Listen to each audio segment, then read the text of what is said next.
Hello friends, स्वागत है आप सभी लोगों का आपके अपने यूट्यूब परिवार में। और दोस्तों, शुरू करते हैं आज का सेशन। जैसे कि हम लोग सीडीपी का practice set daily by daily करते हैं दोस्तों, तो आज से आपका जो सीडीपी का प्रैक्टिस सेट होगा दोस्तों, उसमें जो है डेली बाय डेली 30 क्वेश्चंस हम लोग डेली करने वाले हैं।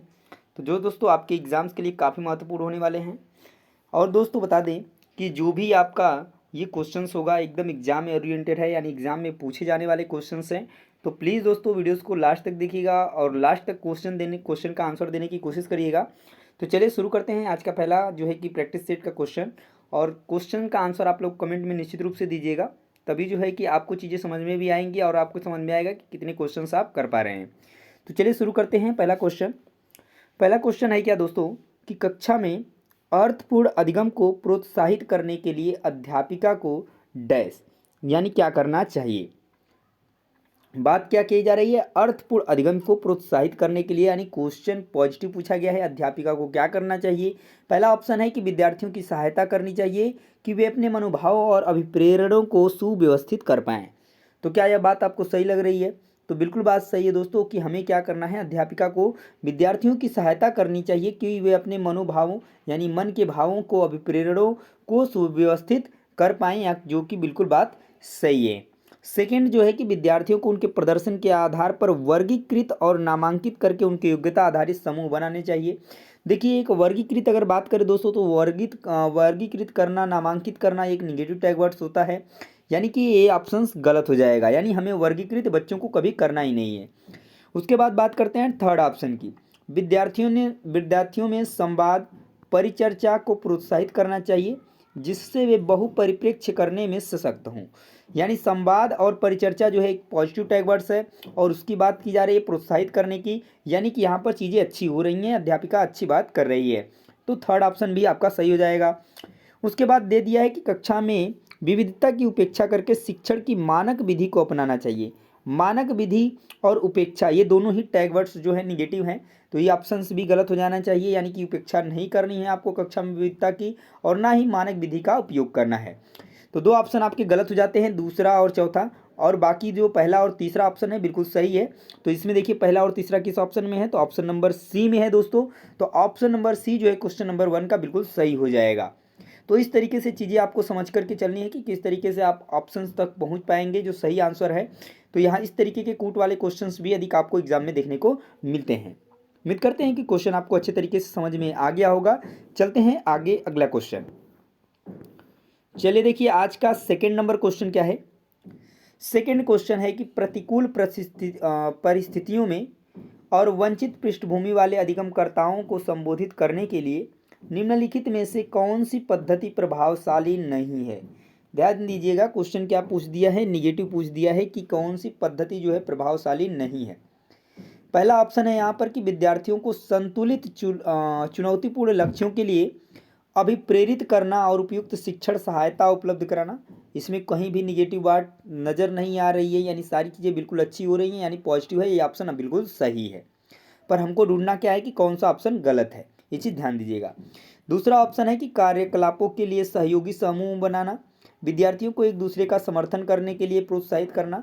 तो सहयोगी समूह बनाना, विद्यार्थियों को एक दूसरे का समर्थन करना, बिल्कुल बात सही है, पॉजिटिव पॉइंट है, बिल्कुल सही है। अधिगमकर्ताओं से बातचीत करके उनकी आवश्यकताओं और उनके सम्मुख आई चुनौतियों को समझना, तो ये पॉइंट भी बिल्कुल सही है, यानी तीनों ऑप्शंस अभी तक तो सही दिखे हैं। चौथा ऑप्शन क्या कहता है कि अधिगमकर्ताओं को विद्यालय के बाहर ट्यूशन पढ़ने के लिए कहना, जिससे कि अध्यापक को उन पर अधिक ध्यान देना न पड़े, यानी अध्यापक उनको ध्यान न दे इसलिए उनको कह दें कि बाहर आप ट्यूशन जाके पढ़ लीजिए। तो क्या यह सही होगा? तो ये जो है प्रभावशाली पद्धति नहीं है, यानी यही जो है कि गलत ऑप्शन दे दिया है, और यही इस क्वेश्चन का राइट आंसर भी बनेगा, क्योंकि पूछा क्या था कि कौन सी पद्धति प्रभावशाली नहीं है। तो उम्मीद करते हैं कि ये भी क्वेश्चन आपको बेहतर तरीके से समझ में आ गया होगा। चलिए नेक्स्ट क्वेश्चन देखते हैं, question number third number question है कि बच्चों के अधिगम में शारीरिक स्वास्थ्य और सांवेगिक अवस्था डैश यानी का कोई आपसी संबंध नहीं है, की भूमिका नगण्य है, का कोई प्रभाव नहीं होता है, कि एक महत्वपूर्ण भूमिका है।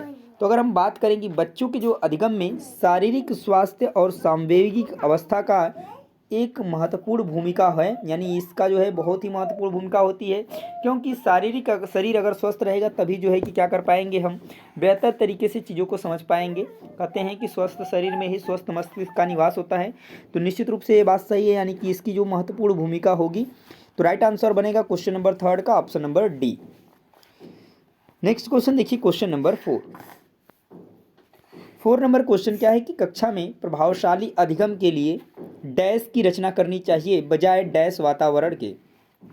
तो कौन सा ऑप्शन सही होगा? पहले में आपका प्रभावशाली अधिगम के लिए किसकी रचना करनी चाहिए और किसकी नहीं, यानी पहले में पॉजिटिव पॉइंट होगा, दूसरे में निगेटिव होगा, क्योंकि दिया है चाहिए बजाय, यानी इसके बजाय इसकी रचना करनी चाहिए। तो देखिए, अगर हम बात करें भयावह तो ये एक निगेटिव टैग वर्ड्स है, सहयोगी एक पॉजिटिव टैग वर्ड है, प्रतिस्पर्धी ये भी निगेटिव है, ये भी निगेटिव है। पहले में आपको ढूंढना क्या है? Positive tag words. तो पहले में पॉजिटिव कौन सा आया? बी। उसके बाद बात करते हैं दूसरे में निगेटिव ढूंढना है, तो दूसरे में निगेटिव प्रतिस्पर्धी पहले ही बता दिए। तो यहाँ पर आपका जो राइट आंसर बनेगा वो बनेगा ऑप्शन नंबर बी। अतः कक्षा में प्रभावशाली अधिगम के लिए सहयोगी की रचना करनी चाहिए बजाय किसके? तो प्रतिस्पर्धिक वातावरण के। तो इसका क्वेश्चन का right answer option number B बन जाएगा। तो किस तरीके से आप ऑप्शंस को सही ऑप्शंस तक पहुंचेंगे, ये भी आपको चीज़ें पता चल रही हैं, अगर आपको ऑप्शंस का आंसर सही नहीं पता चल पा रहा है तब भी। चलिए नेक्स्ट क्वेश्चन देखिए, क्वेश्चन नंबर 5 और क्वेश्चन का आंसर देने की कोशिश करिए। क्वेश्चन नंबर 5 है आपके लिए दोस्तों कि निम्नलिखित में से कौन सा उदाहरण विद्यार्थियों को अधिगम के लिए अभिप्रेरित करने के लिए प्रभावशाली पद्धति है, यानी क्वेश्चन जो है बिल्कुल पॉजिटिव पूछा गया है। तो चलिए बताइए क्वेश्चन का आंसर क्या होगा। पहला ऑप्शन है कि वे कार्य देना जो कि बहुत सरल हो। क्या यह प्रभावशाली पद्धति होगी अभिप्रेरित करने के लिए? तो बिल्कुल नहीं होगी, क्योंकि जो दे दिया है कि वे कार्य बहुत सरल होंगे तो वो प्रेरित कहाँ से होंगे। उसके बाद दे दिया है प्रतियोगिताओं के लिए बहुत से अवसर उत्पन्न कराना। तो प्रतियोगिता जो करना है दोस्तों, ये भी एक निगेटिव टैग वर्ड से ध्यान दीजिएगा हमेशा। तो इस ऑप्शन जो है इसके वजह से गलत हो जाएगा। हालांकि अवसर एक जो है पॉजिटिव टैग वर्ड से बस ध्यान देंगे, पर आगे की भी चीज़ों को ठीक है, प्रतियोगिताओं के लिए जो है कि हमें क्या करना है, अवसर उत्पन्न करना है, तो ये ऑप्शन गलत हो जाएगा। उसके बाद ऑप्शन नंबर सी है कि पाठ उपलब्ध कराना, विशेषकर जब विद्यार्थी कोई नया कौशल सीख रहे हों। जब भी, यानी कब, जब कोई नया कौशल सीख रहे हैं विद्यार्थी, तो उनसे जो है गलतियां होने का चांस है, यानी आप उन्हें सहारा देने का काम करेंगे, पाठ उपलब्ध कराएंगे। ये पॉइंट बिल्कुल सही है। उसके बाद दिया है कि सीखने से ज़्यादा हम कार्य को पूर्ण करने पर बल देंगे, यानी सीखने से ज़्यादा कार्य को सिर्फ पूर्ण करने पर बल देंगे। क्या यह बात सही होगी? बिल्कुल नहीं। तो ये ऑप्शन भी कट जाएगा। तो आपके पास एक ही ऑप्शन बचता है, ऑप्शन नंबर सी, जो कि इस क्वेश्चन के लिए बिल्कुल सही होगा। उम्मीद करते हैं कि इस क्वेश्चन का भी आंसर आप लोग अच्छे तरीके से दे सके होंगे। चलिए आगे देखते हैं अगला question, question number 6 number question है कि बच्चों के चिंतन के विषय में निम्नलिखित में से कौन सा कथन सही नहीं है, यानी क्वेश्चन जो है निगेटिव पूछा गया है। क्वेश्चन का आंसर देने की कोशिश करिए। पहला ऑप्शन है कि बच्चे अपने आसपास की विविध घटनाओं के बारे में सक्रियतापूर्वक सोचते हैं और उनमें अन्वेषण की लालसा होती है, यानी होता है। तो बिल्कुल बात सही है, जबकि जिन प्याजे साहब ने कहा भी है कि बच्चे जो है अपने ज्ञान का निर्माण खुद करते हैं और अन्वेषण भी करते हैं, यानी छानबीन करते हैं, खोज करते हैं। उन्हें नन्हा वैज्ञानिक भी कहा है, तो पॉइंट तो बिल्कुल सही है। उसके बाद अगर हम बात करते हैं ऑप्शन नंबर बी की, तो बच्चे अपने आसपास की वस्तुओं को जानने के लिए जन्मजात जिज्ञासु होते हैं। ये भी पॉइंट बिल्कुल सही है कि बच्चे जो है जन्मजात जिज्ञासु होते ही हैं अपने पास, यानी जानने के इच्छुक होते हैं। उसके बाद बात करते हैं कि बच्चे अपने आसपास की विविध घटनाओं के बारे में स्वयं अपने सिद्धांतों की रचना करते हैं। वही बात बोल दिया है जो पहले ऑप्शन में बोला था। बच्चे प्रत्ययों को स्वयं नहीं सोच सकते और अध्यापक की मूल भूमिका उन्हें जानकारी उपलब्ध कराना है। क्या बच्चे स्वयं नहीं सोच सकते हैं? बिल्कुल सोच सकते हैं, यानी ये ऑप्शन गलत है और यही ऑप्शन इस क्वेश्चन का राइट आंसर भी बन जाएगा, क्योंकि पूछा था कि कौन सा कथन सही नहीं है। तो ऑप्शन नंबर 6 का, क्वेश्चन नंबर 6 का राइट आंसर क्या बनेगा? तो ऑप्शन नंबर डी बन जाएगा। उम्मीद करते हैं कि ये भी क्वेश्चन आपको बेहतर तरीके से समझ में आ गया होगा। अगर चीज़ें दोस्तों आपको समझ में आ रही है तो प्लीज़ वीडियोस को लाइक और शेयर करें और चैनल को सब्सक्राइब करना तो भूलें ही नहीं, क्योंकि आपको सीडीपी का जो डर है आपके अंदर से बिल्कुल निकल जाएगा और बेहतर तरीके से आप 30 में से आउट ऑफ 30 जो है कि आप लेने के बिल्कुल चांस, यानी बिल्कुल तैयारी कर सकेंगे अगर आप साथ जुड़े रहते हैं तो। चलिए नेक्स्ट क्वेश्चन का आंसर दीजिए। क्वेश्चन नंबर 7 आपके सामने। क्वेश्चन नंबर 7 है कि अधिगम एक डैश और डैश प्रक्रिया है, यानी अधिगम कैसी प्रक्रिया है? क्या सरल और व्यक्तिगत प्रक्रिया है? बिल्कुल नहीं। जटिल और निष्क्रिय प्रक्रिया है? बिल्कुल नहीं। जटिल तो है पर निष्क्रिय नहीं है। तो इसमें दिया है जटिल है, जटिल और सक्रिय प्रक्रिया है, बिल्कुल बात सही है। यानी अधिगम एक जटिल भी जटिल और सक्रिय प्रक्रिया है, न कि जटिल और निष्क्रिय। इसमें दिया है सरल प्रक्रिया है, तो सरल प्रक्रिया नहीं है। तीनों ऑप्शंस गलत हो जाएंगे। ऑप्शन नंबर सी जो है 7 का राइट आंसर बन जाएगा। नेक्स्ट क्वेश्चन का आंसर दीजिए, क्वेश्चन नंबर 8। क्वेश्चन नंबर 8 है कि अपनी कक्षा में अर्थपूर्ण अधिगम को सुसाध्य करने के लिए अध्यापिका को अपनी कक्षा में सामाजिक, सांस्कृतिक, धार्मिक, भाषीय विविधता को क्या करना चाहिए। अगर आपकी कक्षा में बहुत से समाज के यानी अलग अलग समाज के, अलग अलग सांस्कृतिक के, अलग अलग धर्म के, अलग अलग भाषी विविधता वाले बच्चे हैं, तो आपको क्या करना चाहिए। समझना चाहिए, अनदेखा करना चाहिए, टालना चाहिए, वो उपेक्षित करना चाहिए। उपेक्षा आपको करना नहीं है, टालना भी नहीं है, ना ही आपको अनदेखा करना है। क्या करना है, हमें उन सबको को समझना चाहिए। तो इस क्वेश्चन का जो राइट आंसर बनेगा ऑप्शन नंबर ए जो है बिल्कुल सही होगा। अगले क्वेश्चन का आंसर देने की कोशिश करिए, क्वेश्चन नंबर 9। एक कक्षा में अध्यापिका अपनी शिक्षा शास्त्र व आकलन की विधियों को विद्यार्थियों की व्यक्तिगत जरूरतों के अनुसार परिवर्तित करती है, तो वह एक कैसा जो है कि केंद्रित जो है किस तरीके की कक्षा कक्ष कहलाएगी। पाठ्य पुस्तक केंद्रित होगी, व्यवहारवादी होगी, अध्यापक केंद्रित होगी, या प्रगतिशील होगी। तो निश्चित रूप से अगर यहाँ पर बात की जा रही है कि शिक्षा शास्त्र और आकलन विधियों को विद्यार्थियों की व्यक्तिगत जरूरतों के अनुसार परिवर्तित कर रही है, तो वह कैसी कक्षा कक्ष होगी, तो एक प्रगतिशील कक्षा कक्ष होगी। तो राइट आंसर बनेगा ऑप्शन नंबर डी। यही हो जाता कि अगर अध्यापिका जो है अपनी जो है कि व्यक्तिगत ज़रूरतों के अनुसार परिवर्तित करती, तो अध्यापक केंद्रित हो जाता। अगर पाठ्य पुस्तक के अनुसार जो है कि वो परिवर्तित करती, तो पाठ्य पुस्तक केंद्रित होता। तो ये सब चीज़ें आपको थोड़ी सी ध्यान देना है। तो यहाँ पर हम ये दे रहा है कि शिक्षा शास्त्र और आकलन विधियों को विद्यार्थियों की व्यक्तिगत जरूरतों के अनुसार परिवर्तित कर रही है, तो यह प्रगतिशील जो है कक्षा कक्ष कहलाएगा। नेक्स्ट क्वेश्चन देखिए, क्वेश्चन नंबर 10, और क्वेश्चन नंबर 10 का आंसर देने की कोशिश करिए। और लास्ट में आप निश्चित रूप से ये बताइएगा कि आपका स्कोर क्या रहा, यानी 30 में से आपने कितने क्वेश्चन जो है बिल्कुल सही किए हैं। क्वेश्चन है आपका कि बच्चों का विद्यालय में असफल होना साबित करता है कि इन बच्चों में आनुवंशिक पैदाइशी कमियां हैं और उन्हें विद्यालय से निकाल देना चाहिए। क्या यह बात सही है। अगर बच्चे जो है विद्यालय में असफल हो रहे हैं, तो बिल्कुल बात गलत है कि ये बच्चों में आनुवंशिक पैदाइशी कमियां हैं और उन्हें विद्यालय से निकाल देना चाहिए। ये कारण बिल्कुल नहीं बन सकता है अगर बच्चे जो है असफल हो रहे हैं विद्यालय में। तो उसके बाद दिया है कि सूचित करता है कि अभिभावकों में अपने बच्चों के अधिगम में सहायता करने का सामर्थ्य नहीं है। बिल्कुल भी ये बात सही नहीं है कि अभिभावकों में अपने बच्चों के अधिगम में सहायता करने का सामर्थ्य नहीं है। अगर बच्चे जो है विद्यालय में असफल हो रहे हैं, तो इससे कोई भी उनका जो है लेना देना नहीं है। अगर बच्चे जो है सामर्थ्य नहीं है, सहायता करने में सामर्थ्य नहीं, इसका कोई जो है इफेक्ट नहीं पड़ने वाला है। वहीं पर बात की जा रही है कि प्रस्तावित करता है कि वंचित जो पृष्ठभूमि वाले बच्चों में अधिगम का सामर्थ्य नहीं होता है। ये पॉइंट भी गलत है कि जो वंचित पृष्ठभूमि वाले बच्चे होते हैं उनमें जो है अधिगम का सामर्थ्य नहीं होता है। सभी में जो है क्या होता है, अधिगम का सामर्थ्य होता है।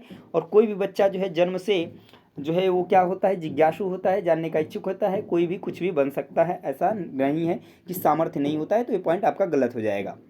उसके बाद बात करता है कि निर्दिष्ट करता है कि विद्यालय इन बच्चों की आवश्यकताओं और रुचियों की पूर्ति करने में समर्थ नहीं है। हाँ, अगर ऐसा है कि बच्चे जो है विद्यालय में असफल हो रहे हैं, तो यानी विद्यालय इनकी आवश्यकताओं और रुचियों को पूर्ति करने में क्या है, समर्थ नहीं है। ये इस पॉइंट का बिल्कुल करेक्ट ऑप्शन बनेगा। यानी क्वेश्चन नंबर 10 का जो राइट आंसर बनेगा ऑप्शन नंबर डी बन जाएगा। अगला क्वेश्चन देखिए, क्वेश्चन नंबर 11। क्वेश्चन नंबर 11 का राइट आंसर क्या होगा, ये आप बताइए। क्वेश्चन का आंसर देने की कोशिश करिए। क्वेश्चन है कि समूह में एक दूसरे को पढ़ाने और सहायता करने से क्या होता है।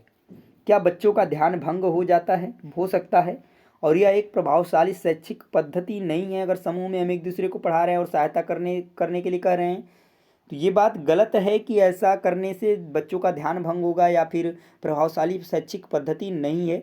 ये बात गलत है। बच्चों में प्रतिस्पर्धात्मक प्रवृत्ति उत्पन्न होती है जो कि अधिगम में विघ्न या रुकावट पैदा करती है। तो बिल्कुल ऐसा नहीं होता है। यहाँ पर हम सहायता करने की बात कर रहे हैं और यहाँ पर हम प्रतिस्पर्धा प्रवृत्ति उत्पन्न होती है, तो ऐसा कुछ भी नहीं है। ये पॉइंट गलत है। वहीं पर बात कर रहे हैं कि बच्चे स्वयं की चिंतन प्रक्रिया पर आक्षेप कर सकते हैं और संज्ञानात्मक क्रियाकलाप के उच्च स्तर पर पहुँच सकते हैं। हाँ, ये पॉइंट जो है बिल्कुल सही है। वहीं पर बच्चों में भ्रांति उत्पन्न हो सकती है जो कि उनके अधिगम में हस्तक्षेप करती है, ये भी पॉइंट गलत बनेगा। तो इस क्वेश्चन का जो राइट आंसर बनेगा ऑप्शन नंबर सी बन जाएगा, जो कि बिल्कुल सही है। और एक तरीका है दोस्तों आपको क्वेश्चंस को सही करने का। जैसे कि क्वेश्चन आपको मान लीजिए ये चीज़ नहीं समझ में आ रहा है कि क्वेश्चन पॉजिटिव पूछा गया है कि निगेटिव, तो उसमें आप ऑप्शंस को ध्यान से देखिए और देखिए कि क्या ऑप्शंस ज़्यादा दिए गए हैं और क्या उन सा ऑप्शंस कम दिया गया है। यानी क्वेश्चन पॉजिटिव या निगेटिव पूछा गया होगा, तो अगर पॉजिटिव पूछा हो गया तो 3 निगेटिव होंगे, 1 पॉजिटिव होगा। अगर आपका क्वेश्चन जो है पॉजिटिव पूछा गया होगा तो 1 पॉजिटिव होगा और 3 निगेटिव होंगे। तो इस तरीके से भी आप समझ जाएंगे कि कौन सा ऑप्शन जो है बिल्कुल सही होने वाला है। चलिए देखिए क्वेश्चन नंबर 12 का आंसर देने की कोशिश करिए। क्वेश्चन नंबर 12 क्या है कि बच्चों के सामाजिकरण में विद्यालय जो है किस तरीके का कारक है, प्राथमिक कारक है, द्वितीयक कारक है कि कोई भूमिका नहीं है या बहुत कम भूमिका है। यहाँ पर बात की जा रही है बच्चों के सामाजिकरण में विद्यालय कौन सा कारक है, तो यह क्या है, द्वितीयक कारक है दोस्तों। अगर आपसे पूछा जाए कि प्राथमिक कारक फिर क्या है, तो वह आपका बनेगा फैमिली यानी कि परिवार हो जाएगा। ठीक है, ये चीज़ ध्यान दीजिएगा, एक क्वेश्चन बार बार एग्जाम में पूछा ही जाता है। इन दोनों से क्वेश्चन यही दोनों बार बार जो है उलट पलट कर पूछता है, एक बार द्वितीयक कारक, एक बार प्राथमिक और परिवार और विद्यालय, परिवार और विद्यालय। तो ये बार बार क्वेश्चन रिपीट होने वाला है, इसको आप ध्यान दीजिएगा, ये बहुत ही मोस्ट इंपॉर्टेंट क्वेश्चन है।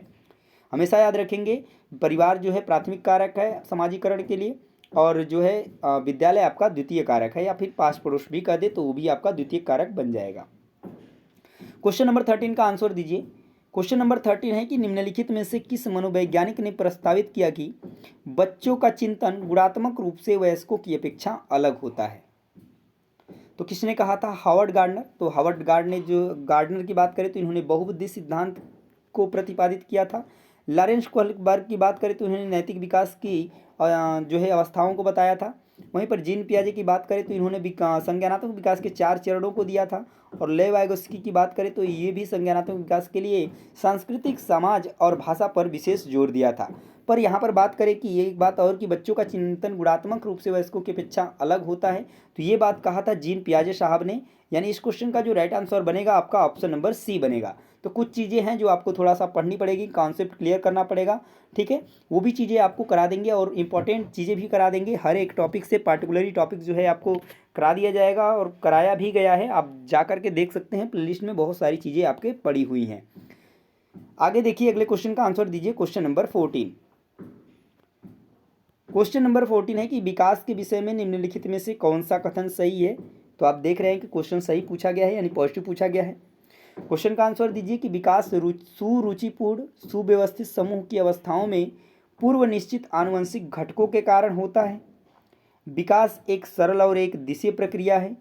बच्चों में विकास में बहुत सी सांस्कृतिक विविधताएं होती हैं।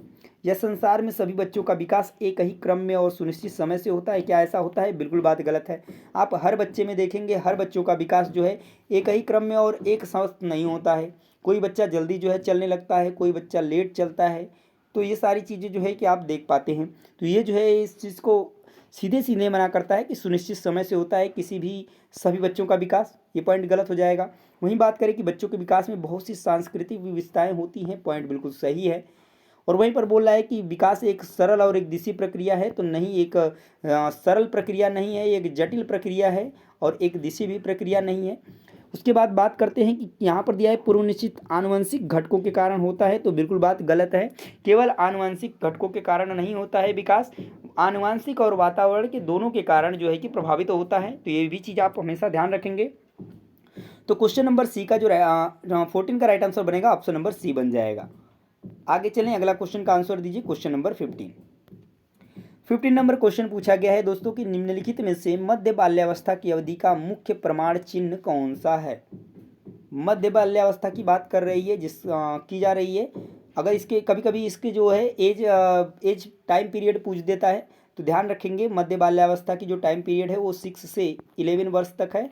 ये चीज़ भी ध्यान दीजिएगा। अब आप बता दीजिए, यहाँ पर आपको की पॉइंट भी एक मिल गया, यानी 6 से 11 वर्ष के बीच का बच्चा किस तरीके से चीज़ों को कर पाता है। क्या वह पेशीय कौशल और समग्र शारीरिक वृद्धि का तेजी से विकास होता है, या वैज्ञानिक तर्क और अमूर्त रूप से सोचने की क्षमता का विकास होता है। तो ये तो आपका लास्ट स्टेज में चला जाता है, औपचारिक जो है होता है उसमें। उसके बाद बात करते हैं कि प्रतिमात्मक खेल का उभरना, या तर्कसंगत विचारों का विकास जो कि प्राकृतिक रूप से मूर्त है। तो यहाँ पे राइट आंसर बनेगा क्वेश्चन नंबर 15 का ऑप्शन नंबर 4, जो कि बिल्कुल सही होएगा। यानी कि तर्कसंगत विचारों का विकास होता है जो कि प्राकृतिक रूप से क्या होते हैं, मूर्त होते हैं। तो ऑप्शन नंबर डी जो है बिल्कुल सही हो जाएगा क्वेश्चन नंबर 15 के लिए, जो कि एक मध्य बाल्यावस्था की अवधि का मुख्य प्रमाण चिन्ह है। याद रखेंगे इस चीज को। क्वेश्चन नंबर 16 का आंसर देने की कोशिश करिए।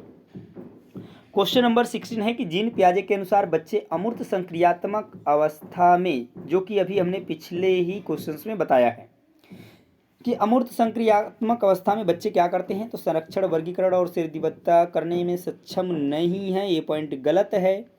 वहीं बात करें कि प्रतीकात्मक और सांकेतिक खेलों में भाग लेना प्रारंभ करते हैं, तो ये ऐसा कुछ भी नहीं है। परिकल्पित निगमनात्मक तर्क और प्रतिज्ञप्ति चिंतन करने में समर्थ है, हाँ ये बात बिल्कुल सही है। वहीं पर केंद्रीकरण और अनुत्क्रमणीय सोच से आबद्ध हैं, ये सब चीज़ें जो है कि पुरुष संक्रियात्मक में होती हैं, तो ये भी चीज़ें गलत है। तो यहाँ पे अमूर्त संक्रियात्मक अवस्था में बच्चे जो हैं परिकल्पित निगमनात्मक तर्क और प्रतिज्ञप्ति चिंतन करने में समर्थ होते हैं। तो बिल्कुल राइट आंसर बनेगा आपका क्वेश्चन नंबर 16 का option number C. Next question का आंसर दीजिए क्वेश्चन नंबर 17 क्वेश्चन आपके सामने रहा। लॉरेंस कोहलबर्ग की नैतिक विकास के सिद्धांत के अनुसार व्यक्ति किस अवस्था में है जब वह विश्वास करता है कि वर्तमान सामाजिक प्रणाली को सक्रियतापूर्वक बनाए रखने से धनात्मक मानवीय संबंध और सामाजिक वर्ग सुरक्षित रहता है। बात की जा रही है यहाँ पर समाज की। पहला ऑप्शन दिया है यंत्रीय उद्देश्य अभिविन्यास, गलत है। सार्वभौमिक नैतिक विकास अभिविन्यास, ये पॉइंट भी गलत है। दंड और आज्ञा पालन अभिविन्यास, ये पॉइंट गलत है। यहाँ पर बात की जा रही है समाज की, सामाजिक वर्ग सुरक्षित रहे, धनात्मक मानवीय संबंध भी बने रहें। तो यहाँ पर ऑप्शन सही होगा सामाजिक क्रम व्यवस्था अभिविन्यास। राइट आंसर होगा option number D question number 17 के लिए।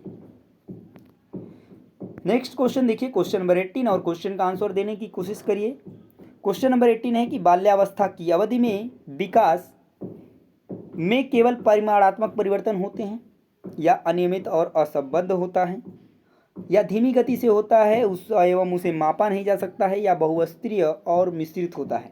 तो बात करें अगर हम बाल्यावस्था अवधि की, तो इस अवस्था में विकास जो होता है बहुस्तरीय और मिश्रित होता है, जो कि बिल्कुल सही होगा इस क्वेश्चन के लिए। तो राइट आंसर बनेगा आपको option number D question number 18 का।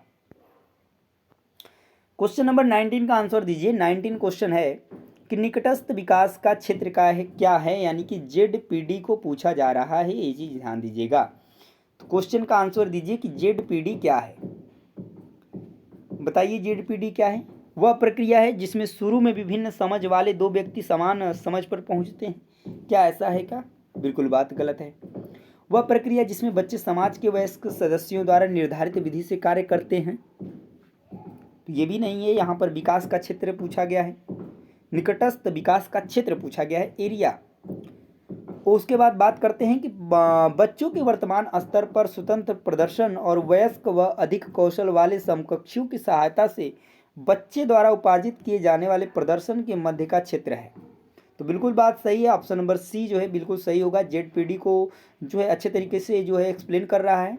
और वहीं बात करते हैं ऑप्शन नंबर डी की, तो विभिन्न प्रकार के कार्य जो कि अपनी आयु के अनुसार बच्चे को करने चाहिए परंतु वह नहीं कर सकता है, तो ये पॉइंट भी गलत हो जाएगा। तो ऑप्शन नंबर सी जो है बिल्कुल सही होगा क्वेश्चन नंबर 19 के लिए। नेक्स्ट क्वेश्चन देखिए क्वेश्चन नंबर 20 और 20 नंबर क्वेश्चन का आंसर दीजिए। क्वेश्चन नंबर 20 है कि एक प्रगतिशील कक्षा में शिक्षण अधिगम प्रक्रिया के दौरान अधिगमकर्ताओं का मूल्यांकन अभिभावकों को प्रतिपुष्टि देने के प्रयोजन से बेहद सफल, कम सफल व असफल विद्यार्थियों को पहचानने में सहायक होता है। यानी आप यहाँ पे बच्चों को वर्गीकृत कर रहे हैं, जो कि एक निगेटिव है, यानी कि ये बात सही नहीं है, अच्छा नहीं है, तो ये ऑप्शन आपका गलत हो जाएगा। बेहद महत्वपूर्ण है क्योंकि यह बच्चों की समझ की जानकारी देता है और अध्यापिका को अपने शिक्षा शास्त्र पर विचारने में सहायक होता है। बिल्कुल बात सही कही गई है यहाँ पर मूल्यांकन को लेकर के। वहीं पर बात की करते हैं कि बच्चों के अधिगम में सहायक नहीं है, ये तो बिल्कुल ही गलत है कि बच्चों के अधिगम में सहायक नहीं है। और बच्चों की अधिगम प्रक्रिया में रुकावट उत्पन्न करता है, मूल्यांकन नहीं। जबकि हम मूल्यांकन करते हैं तो यह रुकावट उत्पन्न ही नहीं कर सकता है। ऑप्शन नंबर डी जो है गलत हो जाएगा। यहाँ पे ऑप्शन नंबर बी बिल्कुल सही होगा क्वेश्चन नंबर 20 के लिए, कि मूल्यांकन है अधिगमकर्ताओं का बेहद महत्वपूर्ण, क्योंकि यह बच्चों की समझ की जानकारी देता है कि बच्चे का जो है समझ या विकास किस स्तर तक पहुँचा है, और हमें जो है अपने शिक्षण विधि में कौन सा और तरीका अपनाना चाहिए ताकि बच्चे का विकास और बेहतर किया जा सके। क्वेश्चन नंबर 21 और 21 का आंसर दीजिए। क्वेश्चन नंबर 21 निश्चित रूप से हार्वर्ड गार्डनर से एक क्वेश्चन पूछना ही है, 1 से 2 क्वेश्चन आने ही हैं। जीन पियाजे हुए, लेव वाइगोस्की हुए, कोहल वर्ग हुए, हार्वर्ड गार्डनर हुए, इनसे एक क्वेश्चन पूछा ही जाना है 100%। 1 से 2 क्वेश्चन तो आने ही हैं, इस चीज़ को मान के चलिए। तो इन सभी के बारे में आपका कॉन्सेप्ट बिल्कुल क्लियर होना चाहिए। अगर आपने नहीं किया है तो अभी तक, तो निश्चित रूप से आप कर लीजिए। हार्वर्ड गार्डनर के बहुबुद्धि सिद्धांत के अनुसार निम्नलिखित में से कौन सा जोड़ा बुद्धि के प्रकार और अंत स्थिति अनुपालन संभावना के अनुसार सही है, यानी कि कौन सा जोड़ा सही है आपका पूछा गया है। पहला दिया है बुद्धि का प्रकार, दूसरा दिया है अंत स्थिति अनुपालन संभावना, यानी कि भाषिक बुद्धि वाले मूर्तिकार होते हैं, शारीरिक गति संवेदना वाले खिलाड़ी होते हैं, या स्थानिक वाले मनोवैज्ञानिक होते हैं, या अंतरावैयक्तिक वाले विक्रेता होते हैं। अगर बात करें कि हार्वर्ड गार्डनर की, तो इन्होंने बहुबुद्धि सिद्धांत को दिया था, जिसमें इन्होंने विशेष विभिन्न 8 प्रकार की बुद्धियों के बारे में बताया था, और बताया था कि किनके पास किस प्रकार की बुद्धि होगी तो उनके में जो है किस तरीके की अनुपालन संभावना जो है देखने को मिलती है। तो यहाँ पे अगर हम बात करें कि सही जोड़ा जो है तो वो है आपका शारीरिक गति संवेदना अगर है वाला बुद्धि वाला व्यक्ति है, तो वह निश्चित रूप से उसको खिलाड़ी अनुपालन संभावना बिल्कुल है, यानी वह खिलाड़ी हो सकता है, तो उसके अंदर ये जो है कि बुद्धि पाई जाएगी। यहाँ पर ऑप्शन नंबर बी बिल्कुल सही जोड़ा है, और पूछा गया है कि कौन सा सही है, तो ऑप्शन नंबर कौन सा सही हो जाएगा इस क्वेश्चन का, तो ऑप्शन नंबर बी ही बी सही हो जाएगा, यानी बी में बी दिया है तो बी बिल्कुल सही हो जाएगा क्वेश्चन नंबर 21 के लिए। आगे चलिए और क्वेश्चन नंबर 22 का आंसर दीजिए। फिर से एक क्वेश्चन पूछ दिया गया है लेव वाइगोत्स्की के अनुसार। तो दिया है कि लेव वाइगोत्स्की के अनुसार बच्चों का जो संज्ञानात्मक विकास होता है चरणों में होता है, या स्कीमा के परिपक्वन से बच्चों में संज्ञानात्मक विकास अग्रसर होता है, या बच्चों के संज्ञानात्मक विकास में भाषा की महत्वपूर्ण भूमिका है, या बच्चे भाषा अधिग्रहण यंत्र द्वारा भाषा सीखते हैं। तो बताइए यहाँ पे कौन सा आंसर जो है बिल्कुल सही होगा लेव वाइगोत्स्की के अनुसार। तो हम अभी आपको पहले ही कुछ देर पहले अभी आपको पिछले क्वेश्चंस में बताए कि इन्होंने संज्ञानात्मक विकास में SCL पर जोर दिया था, यानी सोशल कल्चर और लैंग्वेज पे, जिसमें कि एक ऑप्शन आपको मिल जा रहा है, यानी बच्चों के संज्ञानात्मक विकास में भाषा की एक महत्वपूर्ण भूमिका है लेव वाइगोत्स्की के अनुसार, जो कि इस क्वेश्चन के लिए बिल्कुल सही बनेगा। यहाँ पर अगर दे देता संज्ञानात्मक विकास में भाषा या समाज की महत्वपूर्ण भूमिका है, या संस्कृति की एक महत्वपूर्ण भूमिका है, या भाषा की महत्वपूर्ण भूमिका है, तो तीनों बातें बिल्कुल सही, इन्होंने तीनों चीज़ों पे बहुत ही जोर दिया है। ठीक है, नेक्स्ट चलते हैं अगले क्वेश्चन की तरफ। Question number 23। क्वेश्चन नंबर 23 है कि बाल केंद्रित कक्षा वह है जिसमें बच्चों के व्यवहार को निर्देशित करने के लिए अध्यापक पुरस्कार और दंड का प्रयोग करता है। बिल्कुल पुरस्कार और दंड जो है निगेटिव टैग वर्ड्स हैं, तो ये ऑप्शन बिल्कुल आपका गलत हो जाएगा। वहीं पर दिया है कि अध्यापक लचीला है और प्रत्येक बच्चे की व्यक्तिगत आवश्यकताओं को पूरा करता है।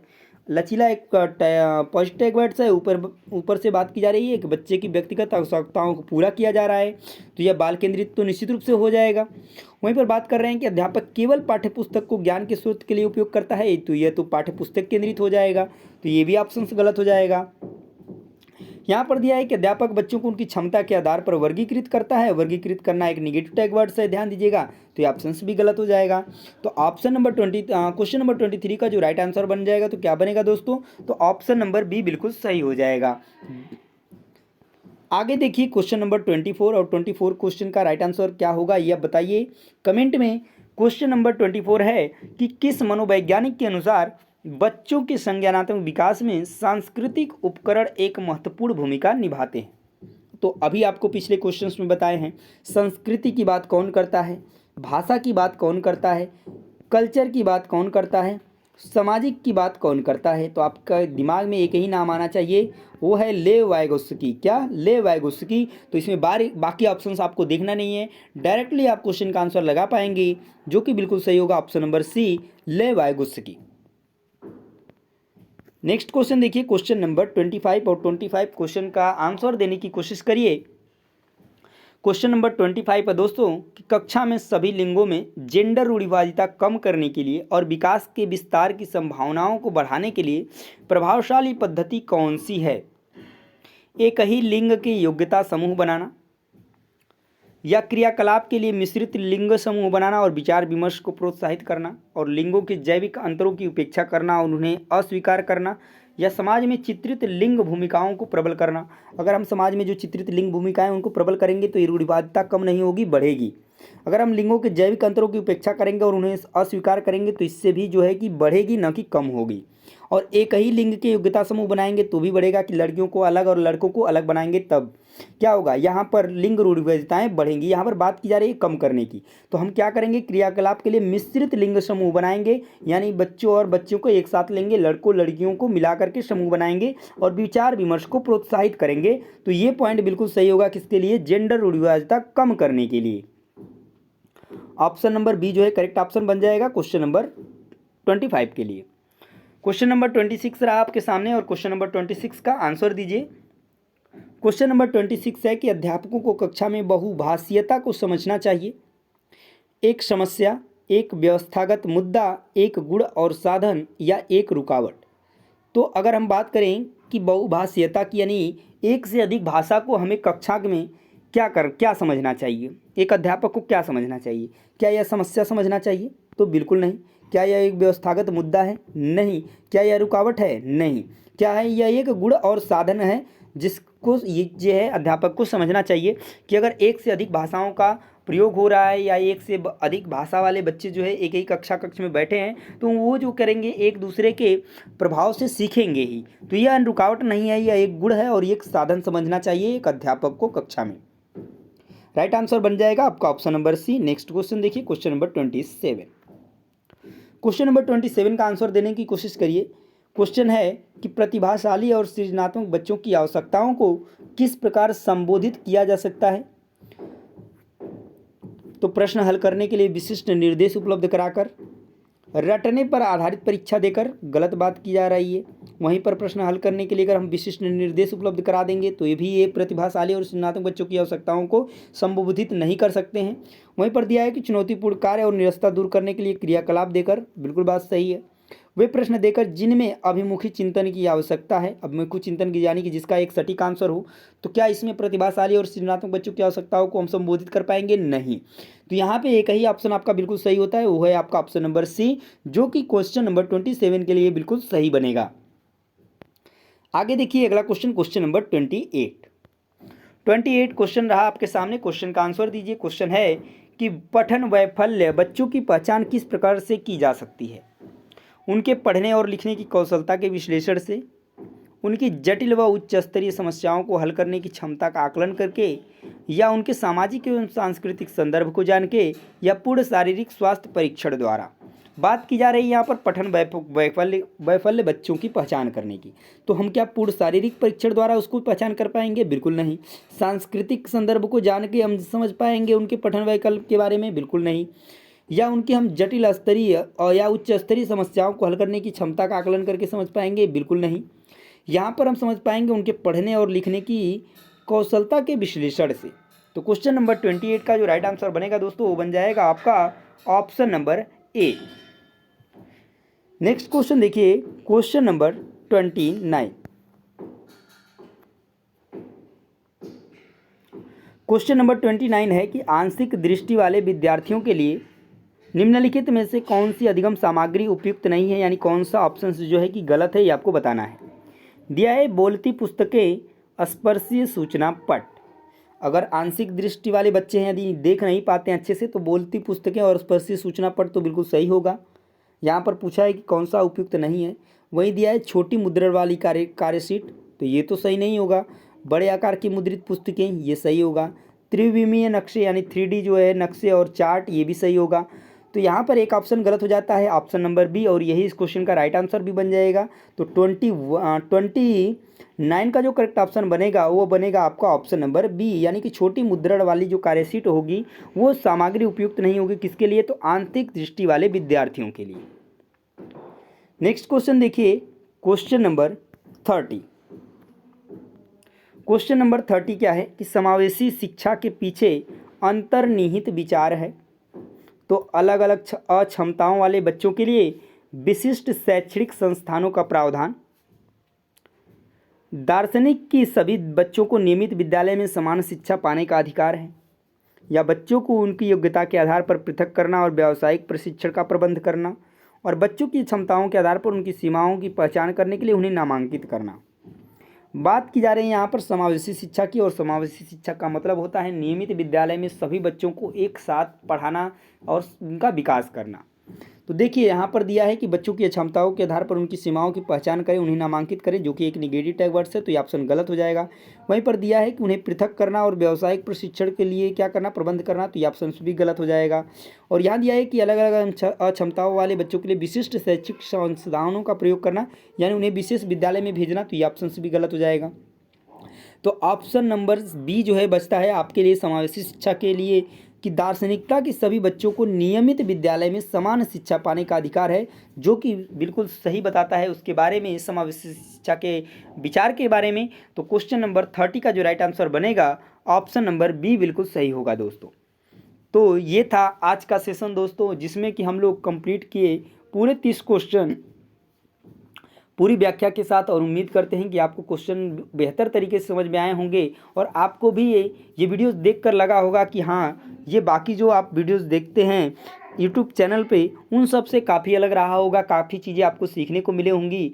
तो इस तरीके के आपको डेली बाय डेली दोस्तों वीडियोस मिलने वाली हैं, और सीडीपी की तैयारी बेहतर कर पाएंगे, और साथ में एसएसटी की भी तैयारी आपको बेहतर होगी, और बाकी सब्जेक्ट्स के भी आपको क्लासेस मिलेंगी लास्ट में, और उसके साथ आपको नोट्स भी प्रोवाइड कराए जाएंगे। तो बिल्कुल आप जो है कि निश्चिंत तो होकर के जुड़ जाइए, और जुड़ करके तैयारी अपनी शुरू कर दीजिए, क्योंकि आपके पास अभी भी समय है कि आप एक बेहतर तैयारी कर सकते हैं। तो दोस्तों ये था आज का सेशन। तो कैसी रही जो ये क्लास, निश्चित रूप से आप कमेंट में बताइएगा, और चैनल को भी सब्सक्राइब कर लीजिएगा यदि आप आगे चाहते हैं ऐसी वीडियोज़ और देखना। तो दोस्तों मिलेंगे नेक्स्ट प्रैक्टिस सेट में एक और मज़ेदार क्लास के साथ, तब तक के लिए जय हिंद।